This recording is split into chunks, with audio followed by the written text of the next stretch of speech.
going to ask a really stupid question. Hands up here, anybody who is not opposed to Brexit? None. Yeah. Well, you might be. Yeah. I have had meetings disrupted. So, but that's an important thing. So you are all vaguely like-minded.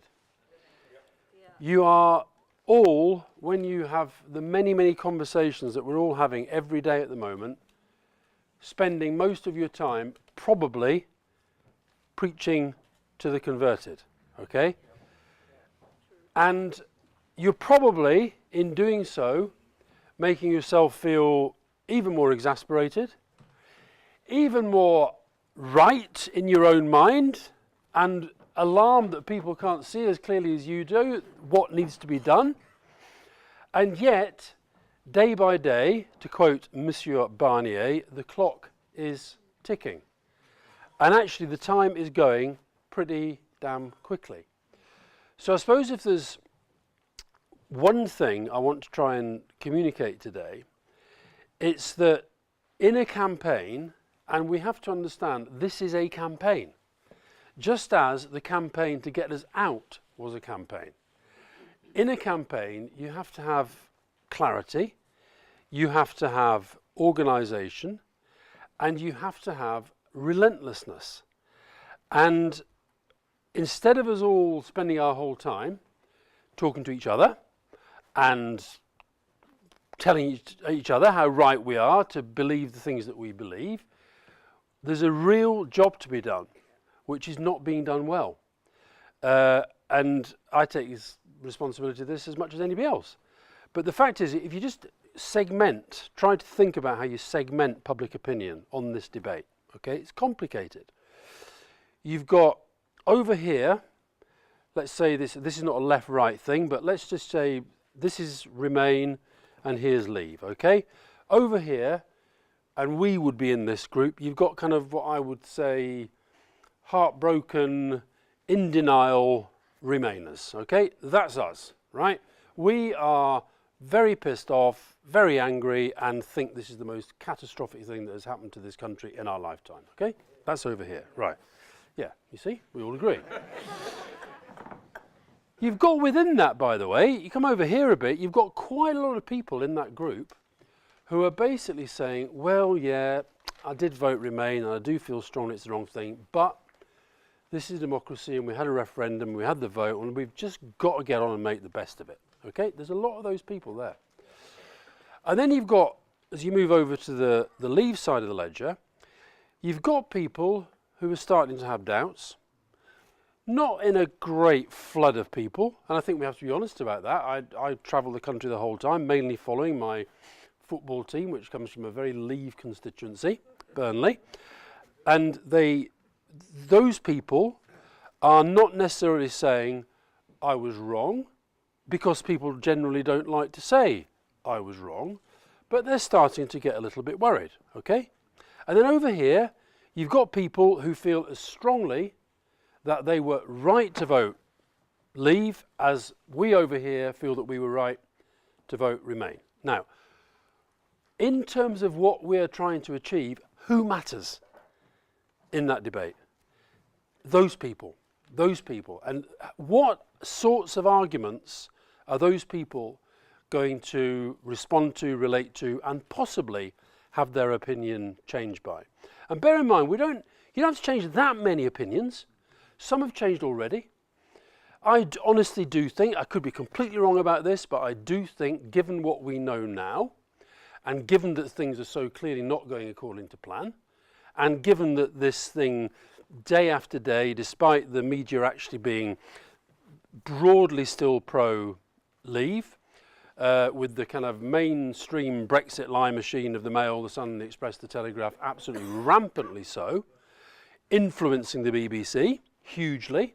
I don't know if you saw the story about the interest rate going up today. The headline on the BBC website was something about boost for savers, as opposed to latest evidence of the economic calamity that Brexit is going to inflict upon the country. So what are the arguments that are going to make people here possibly shift? And I think we've got to be honest enough to admit that the Remain campaign, I mean, we can all look at the Leave campaign and say it was a complete and total abomination, but I'm afraid it won. Look at the Remain campaign, and it wasn't a complete and total abomination, but it lost. And one of the reasons it lost is because it wasn't actually a very good campaign. And one of the reasons it wasn't a very good campaign is because it failed to understand that, particularly in the modern age, post-crash, austerity and all of this, that people's motivations are driven, this is what populism is founded on, they're driven as much by people's emotion, what they think they want to think, what they want to believe, as about the relentlessness of the kind of economic arguments that were put out there, and which most of us, I included, thought actually ought to be enough when push came to shove. Now, I'm not suggesting for 1 minute that we sort of ape the populism of a Brexit or a Trump or any of that. But I think we do have to understand that this is a really quite visceral, emotional argument that isn't just about Europe. It's about what sort of communities we're building. It's about what sort of politics we have. It's about what the economy does for us as individuals. So I think one of Cameron's biggest mistakes during the referendum campaign, for example, was constantly saying that if you do this, if you vote Leave, you know, you're going to do fundamental damage to the economy. Now that is true as it happens, but for an awful lot of people, they were like, what is this great economy that he keeps talking about? This is nothing to do with me. This is not my life. It's not my community. And therefore, I'll go with the ones who seem to be thinking that actually this guy's talking a complete load of nonsense. So we've got to try to find arguments that will be rooted in fact, that will be start to gel with people's own experience of their own lives, but will also shift opinion. Now, what are those sorts of arguments? I think the economic stuff has got to keep going, and it is about the value. When the value of the pound goes down as it did after the referendum, and even if it's recovered a bit, fact is that is the international markets indicating what they think is going to happen to Britain. Okay? Now, when do you hear that? When do we hear people saying that? These are the sorts of messages that you've got to keep putting out there again and again and again and again. Rising prices, and here's where you've got to be reasonable, not by saying you voted Brexit and now you're paying the price in higher prices, but Brexit is one of the reasons why prices are going up in the shops. How many people went on holiday in different parts of the European Union this last summer and noticed, because it was impossible not to notice, that you got less money, you got less bang for your buck. Now, that is a message, and these are messages that over time you can build and you can get through.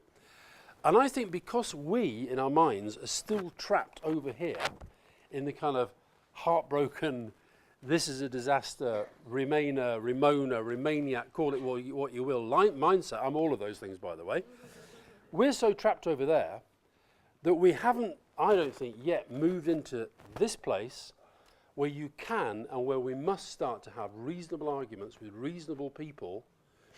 And look, it's taken me quite a long time to get here, because I must admit I spent the first 6 months really feeling it was like, you know, there are certain issues in your life that you sort of, the people can't, you know, I mean, like Fiona and I find it quite difficult if people send their kids to private schools, for example. Quite difficult, that can affect relationships. And for a while, you put me in front of anybody who would admit that they voted Brexit, and that was straight in. Well, we've sort of got to move on from that, because we've now got to reframe the argument. And I'll tell you one way where I think we've got to stop. Hands up, how many Lib Dems are here? Just out of interest. A few Lib Dems, okay, fair enough. It's not a crime. So, no, it's not, it really isn't. It's just a statement of fact. But I think we've got to move on a bit from this second referendum argument. And I'll tell you why. I'm not saying there shouldn't be a second referendum, by the way, at some point. And I think it'd be very difficult to reverse any referendum without another one in our system. Not impossible, but difficult. But I think all we do in talking about the second referendum, one, we make it all about process. Two, we are basically, that is a message that is coming from here.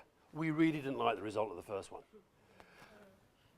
What's happened now, though, I think a far stronger way to get people in here to move back over here is actually to be saying there's so much that has happened since the referendum that not only did we not know about, but in many instances we were told specifically that the opposite was going to happen.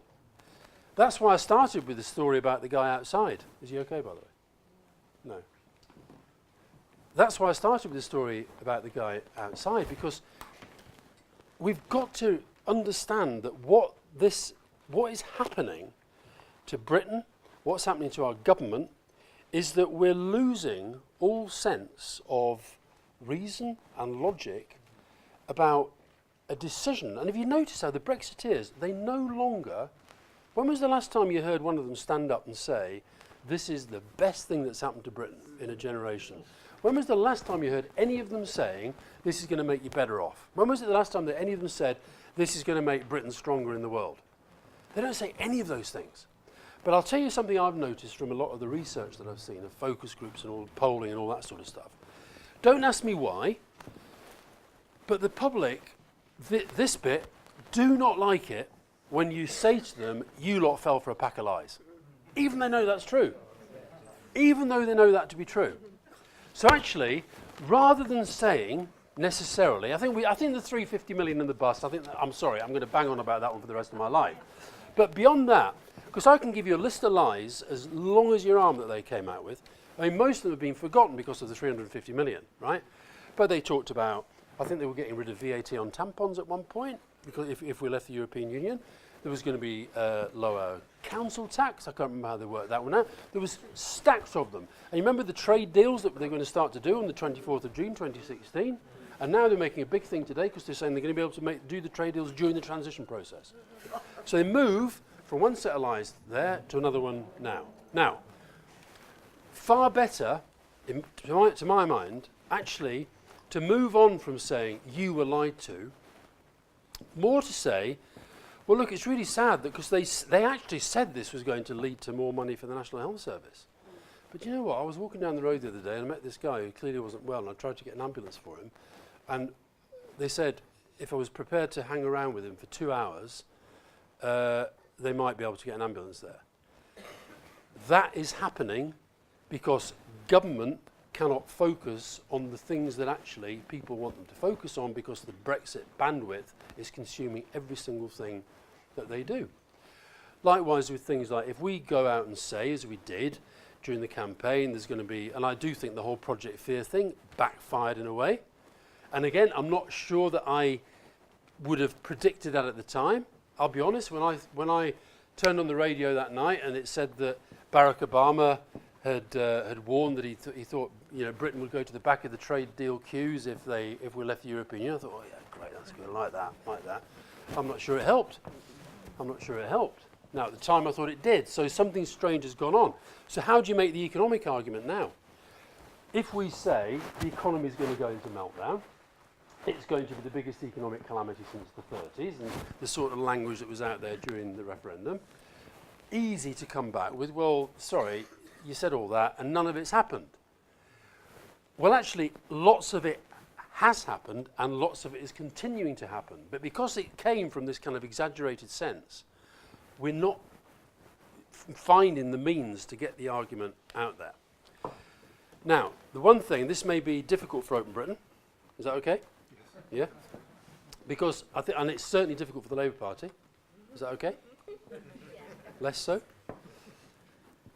You need, I talked about the need for clarity. You need clarity. Now, I was at a do yesterday up in Manchester. It was a business thing with some people who were pretty intelligent, pretty well informed, very professional people. And we were having lunch, about 10 people there. We just had this little meeting and we were having lunch. And one of them mentioned this guy, the whip, who wrote to all the universities. Right? Right, hands up who knows about that story. Yeah? Okay. Right, well, these people, one person mentioned this story. Did you see the thing about the Tory MP writing to all the universities? Not one other person was aware. Right? Now, yeah, because you lot, we're living this. we're waking up thinking about it, we're going to bed dreaming about it, right? Because we're over here. These people here, they're not. And what that is doing as the clock is ticking, it's giving the government and the Brexit extremists the one thing they actually have on their side, which is that the clock is ticking. Time is going to go. And here's another argument we've got to start to get at. And this is an important one, I think, for people who are Labour. How many Labour people here? Any Tories? Ah, 4. Well done. We'll form a band. So, sorry, I lost my thread then with that one. What was I saying for that? Tories always do that to me. Where was that? Oh yeah, clarity. So, we're all involved. So we've got these different people here, different parties. Open Britain, okay? As I understand it, Open Britain, basic messages at the moment. Best possible deal, that means at a minimum staying in the single market and the customs union, yeah? Okay. I reckon those people around that table who hadn't heard that the guy had written to the universities, I think they'd be a bit confused by that. Labour Party position, roughly in the same place? Roughly, yeah. With a bit of transition and a bit of Brexit paper publication and a bit of parliamentary stuff going on. It's not clear. It's not clear. And given the time that we've got left, I think we've got to move. We've got to move to a position where we say, actually, we had the referendum, you have to respect the result of the referendum, but democracy is a process, it is not a moment in time.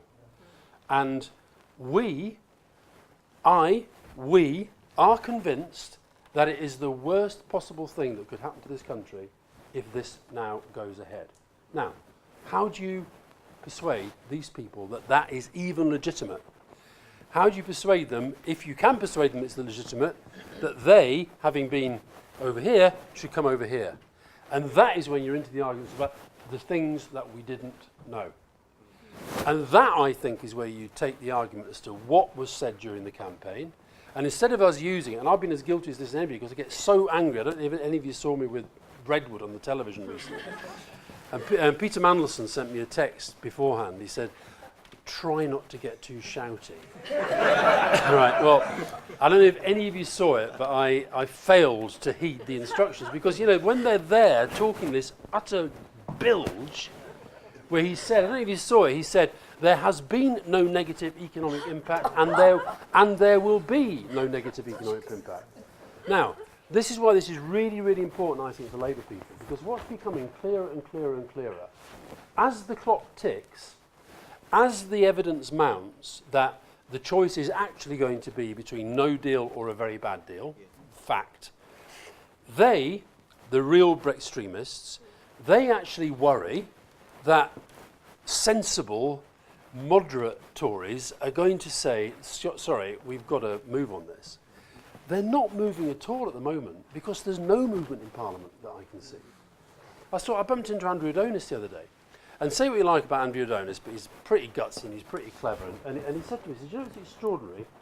He's recently got into Twitter, and like a lot of people who get belatedly into Twitter, they become obsessed with it for a while, and he's still in that phase, I think. But he said, I look at this stuff all day, and he said, you and I are the only people who are out there all the time saying, stop Brexit. Now, there are no MPs, even though the vast bulk of them think that is the right thing to do.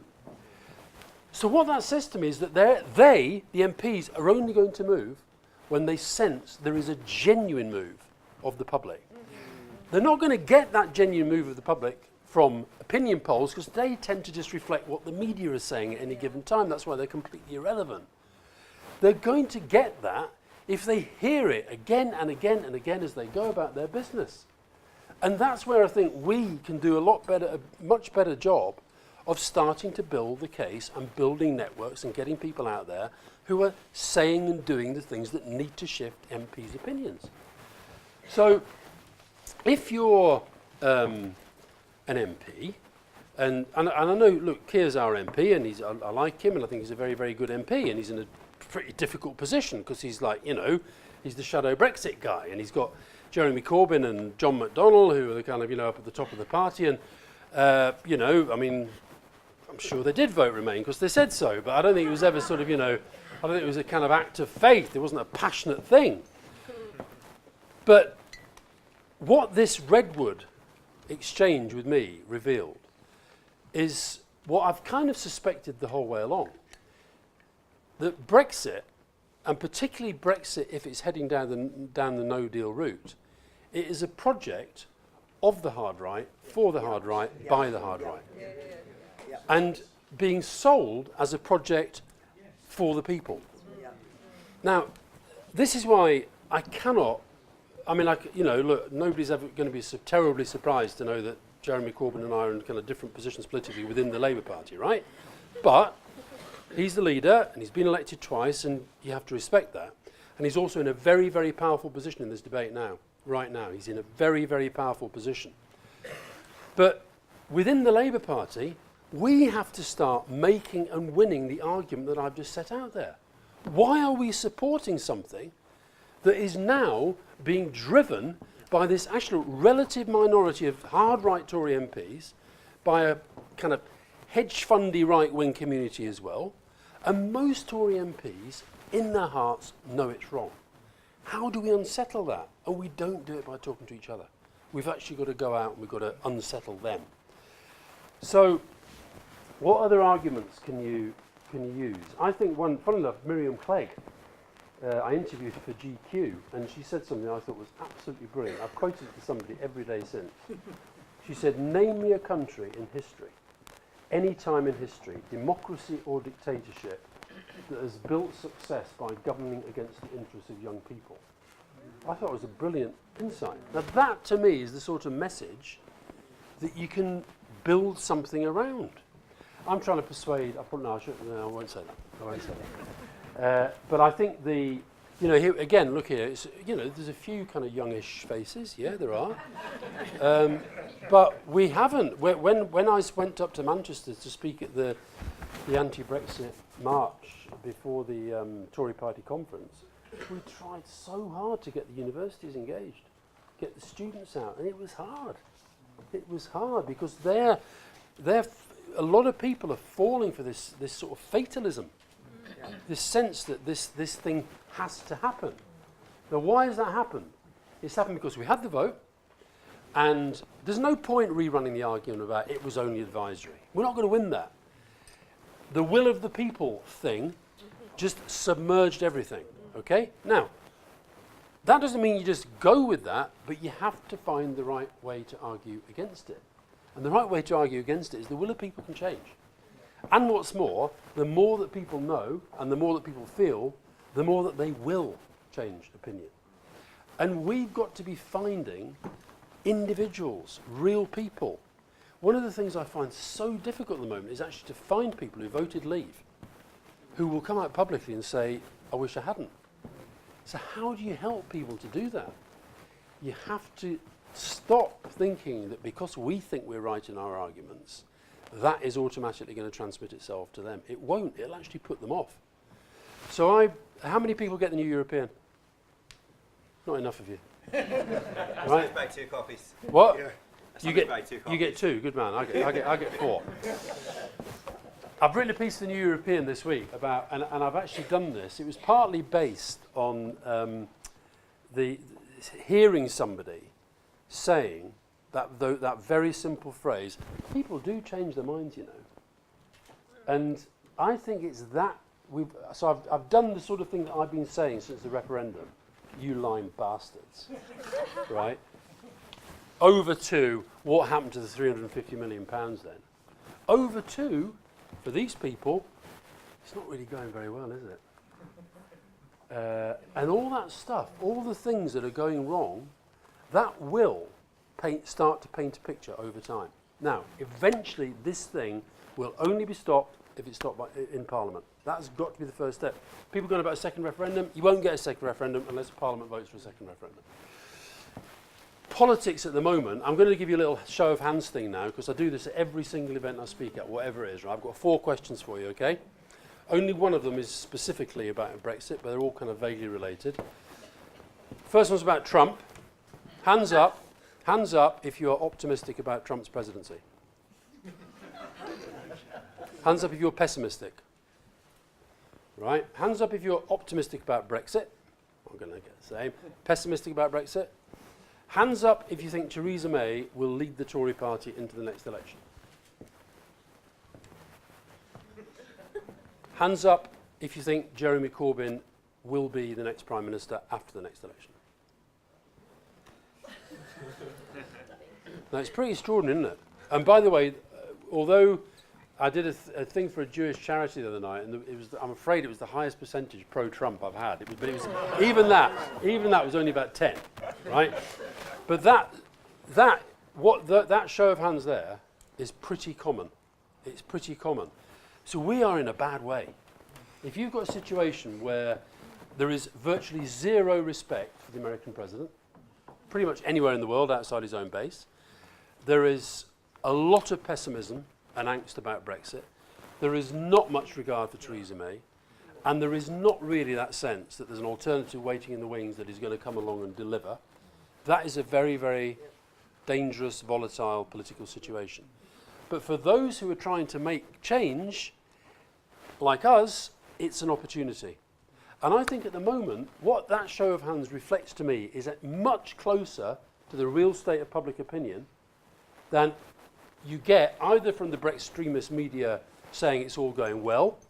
I can't wait for the day when the Daily Express tells us that Brexit is actually going to cure cancer and dementia and bring back Princess Diana. All their front pages will come together in one. So that's I think where we are. And because we're all a bit cowed, I think we're stopping. We're not seeing the opportunities that we've got here. So I actually think if there's one message I want to give you, it can be stopped. How? Public opinion has to change. That opinion in the public has to impact itself upon the political process. Where that goes, I don't know, because it is so chaotic at the moment. It may be the thing that makes Jeremy Corbyn Prime Minister. It could be. It's not impossible. This is probably wishful thinking, but it's not impossible. I mean, let's be honest, before the election, I don't think he thought he had any chance of becoming Prime Minister. After the election, he thought, do you know what? Maybe I can. And it may just be that, because I'll tell you the other thing, they're completely misreading the data on this. This idea that Labour's going to lose all these northern votes because if we turn on Brexit, I think is complete nonsense. Those people can be won back provided they're given a bigger argument about why Labour will give them a better standard of living than Conservatives. But we've just bought this idea that the working class in the north are kind of anti-Brexit, are anti-Remain, and I don't believe that to be the case. Some are, but a lot are not. They can be won over on other things. But Jeremy Corbyn could actually shift the Labour Party position. If he doesn't, then and Theresa May might not be there. Most of you think that she won't. They might find a decent leader. I've got no idea, but they might. It's not impossible. And they find somebody who actually does become take that hard Brexit policy and drive it through. My point is, we are in anything can happen mode. And what we mustn't do is allow ourselves to think that this is inevitable. This cannot end up, I think, in any one of 5 places. Stay where we are, right? We end up, it doesn't happen, we stay. Stay in a reformed European Union. I think that's the kind of optimum option. Get out in a kind of Norway sort of way. Position 4 is where the Tory leadership is at the moment. Get out, but try and keep some sort of vaguely working, okay relationship with the rest of Europe. And 5 is where the right wing are, which is out means out. Okay? All of those are still possible. And the fact that that 4 position has not been cemented doesn't have the command of political support that they thought they would have by now. And also the fact that, I'll close on this, if you'd have had sex on June the 23rd, or June the 24th, once the result had come in, you're feeling a bit depressed, right? And if you'd had sex, and as a result of that union, a child was conceived, okay? Fast forward through the entire pregnancy, the child is born. That child now has its front teeth through, right? And we still are no further forward on some of the biggest questions facing the country, up to and including future of the economy, future trading relationships, the border with Ireland, all this stuff that we still don't know the answer to.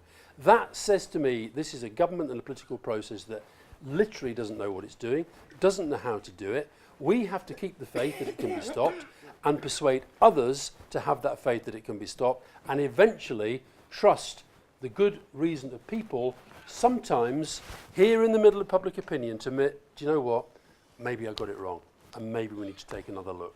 And when we take another look, the result will be very, very different. Thank you.